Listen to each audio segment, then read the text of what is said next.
Vinayagar Chaturthi special 6 வகை கொழுக்கட்டை பண்ணலாமா?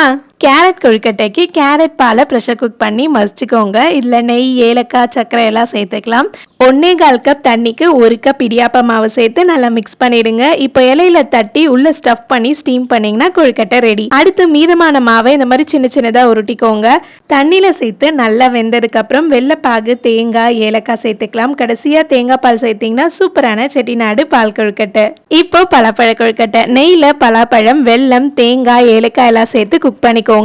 2 cup தண்ணி நல்லா கொதிச்சதுக்கு அப்புறம் 2 கப் கேழ்வரகு மாவு, உப்பு சேர்த்து நல்லா மிக்ஸ் பண்ணிக்கோங்க. கை பொறுக்கிற அளவுக்கு சூடு வந்த உடனே நல்லா பிசைஞ்சிக்கலாம். இந்த மாதிரி வாழையில கிடைக்காதவங்க கொழுக்கட்டை அச்சு கூட யூஸ் பண்ணிக்கலாம். பலாப்பழம் சீசன் இல்லை அப்படின்னு நினைச்சீங்கன்னா இந்த ஸ்டஃபிங் ட்ரை பண்ணி பாருங்க. வறுத்த வேர்க்கடலையோட கொஞ்சமா வெல்லம், ஏலக்காய் சேர்த்து அரைச்சிக்கலாம். இப்போ வாழை இலையில தட்டி ஸ்டஃப் பண்ணி ஸ்டீம் பண்ணீங்கன்னா வேர்க்கடலை கொழுக்கட்டையும் ரெடி ஆயிடும். அண்ட் அடுத்து ஒரு சூப்பரான கார கொழுக்கட்டை. இட்லி ரவையை ஊற வச்சிருக்கேன். உங்ககிட்ட இட்லி ரவை கிடைக்கலனா நார்மல் ரவையை ரோஸ்ட் பண்ணிட்டு யூஸ் பண்ணிக்கலாம். தாளிப்புல கேரட், வெங்காயம் வேணானா நீங்க விட்டுறலாம். இப்போ தண்ணி கொதிச்சதுக்கு அப்புறம் உப்பு, இட்லி ரவை, தேங்காய் எல்லாம் சேர்த்து நல்லா குக் பண்ணிக்கோங்க.